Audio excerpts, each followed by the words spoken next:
Welcome to First Things First. It is a Tuesday morning. I'm Jenna Wolf. That is the Hall of Famer Chris Carter. He's got big Mega Millions playing. Oh, boy. So you're the one that is convinced you're going to win and has already spent most of your money and won't be coming into work tomorrow. Oh, do this, the whole staff. Let's go get this today. All right. We need contributions from everyone. This is your last chance. Got it. Success found in Pittsburgh, but our first stories, our big story, drama playing out at Lambeau Field. Monday Night Football, Packers hosting the Niners pick this up with Green Bay trailing in the fourth. Under 2 minutes to play. Rodgers, Devontae Adams in the end zone, tied at 30. Rodgers 425 yards past these two scores. Next drive, that was C.J. Beathard, picked off by Kevin King. That was too much time for Rodgers. With 10 seconds to go, he hits Adams, who had 132 yards on the night, setting up Mason Crosby. A week after he missed 5 kicks against the Lions, Crosby nails the game winner this time as time expires, all orchestrated by that guy right there, Aaron Rodgers. Packers win. Here is Rodgers on his kicker's redemption. It's very apropos.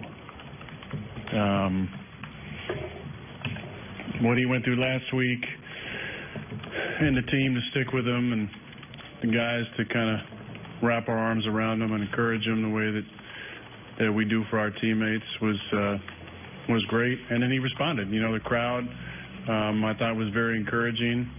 I was trying to figure out at first if it was kind of a sarcastic cheer, but I felt like it was a pretty heartfelt encouragement after he made 4 field goals and 3 extra points. So he was obviously very happy afterwards, and we're very happy for him.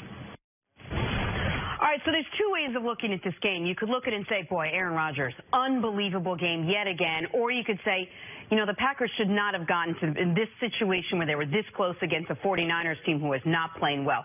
So you see, which one were you more impressed with Aaron Rodgers, or were you more worried that this came down to the very end? I got serious concerns about Green Bay. There's no way the game should be as contested as it is, but you have to give credit to Kyle Shanahan, the staff there in San Francisco, getting the team ready, getting a backup quarterback in C.J. Beathard ready to play. I mean, I love his play calling. For them to be able to make as many big plays against this Green Bay defense, you know, that right there would have to cause you concern. But on the other hand, you have to look at it was Kyle Shanahan got a quarterback ready to play. Is Kyle Shanahan really the quarterback whisperer? Look at the impact that he's had on quarterbacks. Impact on Matty Ice.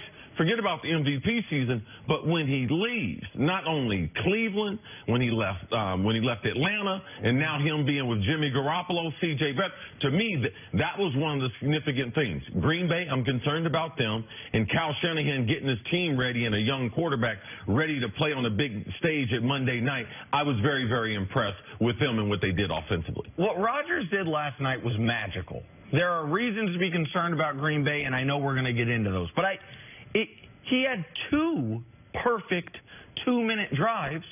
The second one wasn't even a 2-minute drive. He went 7 plays, 67 yards in 43 seconds. In 43 seconds, he got from his own 45 down to a chip shot field goal, 4 plays in 19 seconds. He was in such total control on that final drive of the game where he kept looking over to McCarthy, 1 more play, and then with 6 seconds left. No, you know what? Let me get 1 extra play just so when Mason hits this field goal, we don't have to kick off. That was the play where he ended up just throwing it out of bounds. It was perfect ball placement. Yes, some of them were to Devontae Adams, but one of them was to Equanimeous St. Brown. One of the plays on the first 2-minute drive was to Marquez Valdes-Scantling, a couple of these rookies that he had not been on the same page with in training camp. He was just perfect Aaron Rodgers last night. And that's what's so frustrating. You need perfect Aaron Rodgers to steal a win at home against C.J. Beathard. And credit to Kyle Shanahan, because you're right, man. It does feel like give him a quarterback, give him a couple weeks, and he will scheme it up. And so I give him a ton of credit. But if this was in San Francisco, I feel differently. Monday night game on the road for Green Bay. Okay, fine. To have this game come down to the wire at home before your bye when you've already been shaky, but you have an opportunity because the Bears lost, because of how your division's looking. This is a huge game, and Aaron said it after the game.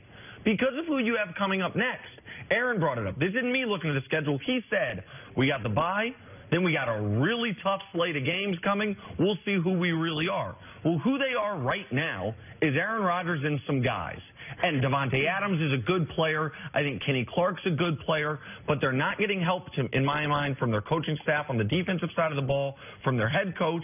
And Rodgers has to make magic against a team he shouldn't have to make magic against. Which everyone here knows and agrees he's fully capable of doing. The tough slate of games you say coming up, Rams and Patriots back-to-back. On the road, both of them. On the road, which is going to be tough. How sustainable is it to say, no matter what happens, this guy's going to bail us out? Because Nick's right. He has to play his absolute best to beat C.J. Beathard and the 49ers at home. Oh, no. You forget about just Aaron Rodgers playing at his best, but this defense, not only running but passing.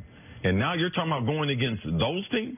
What do you think those teams are going to do? And they have quarterbacks far more capable and weapons more capable of than what the Packers faced last night. So I would be concerned, man, if the Packers had lost this game, I mean, my goodness, I don't know what the storylines would be, but Mike McCarthy and them, they can wake up this morning and realize, yes, we do have Aaron Rodgers, but the next couple of weeks, man, this defense, if it's not better, they're going to get thrashed. This game, to me, was a perfect microcosm for what the last half-decade of football in Green Bay has been.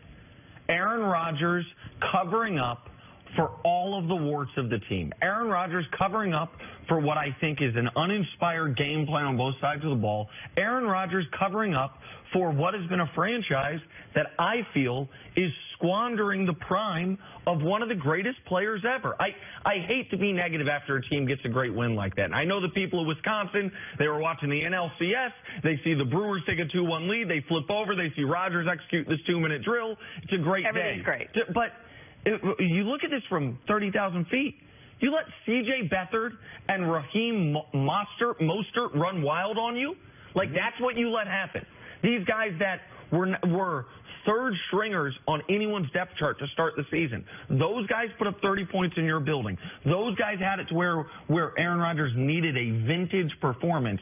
And I don't want to take anything away from the vintage performance because he executed 2 2-minute drills in 3 minutes. It was perfect, but it's really concerning for a team that I think a lot of people thought going into the year, if Rodgers healthy, why can't they go to the Super Bowl? Why can't they come out of the really tough NFC? Well, Aaron Rodgers every year. That should be the goal. Those should be the questions every year in Green Bay. But their inability to stop the run, I mean, they got gutted running the football. Couldn't start Marquise Goodwin. Him and Pierre Garçon.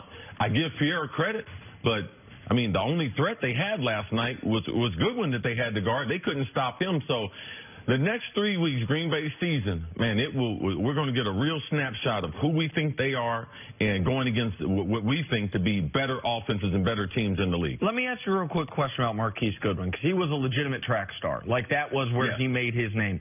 But that is really, he does one thing great, straight line speed, and not a whole bunch of other things really well. Right. When you're isn't that a relatively easy receiver to scheme against? If you know you just have to make sure he doesn't get behind you? Well, the thing now, if we look from, let's go to Miami, Albert Bell. Let's go to Albert Wilson. Let's go to your guy, Tyreek Hill. Right now in the NFL, the offenses we're going to pass the ball, but these offenses are finding spaces for speed guys. And I've never seen the number of speed guys playing well at the same level. So it has a lot to do with offensive coordinators taking advantage of these defenses. And now, because you can't bump and run these guys as much, they can get off the line of scrimmage and be able to threaten the defense in a way with their speed that it's hard to duplicate. So that's what I see, and that's why I see Goodwin and Shanahan has taken advantage of that speed and really developed him as a receiver. Packers escape with a win over the 49ers. We'll have both Mark Schlereth and Eric Mangini out here to talk about this game much more. But coming up, Tom Brady pulled one out of his head. has some praise for the Chiefs that you're going to want to hear. That's next on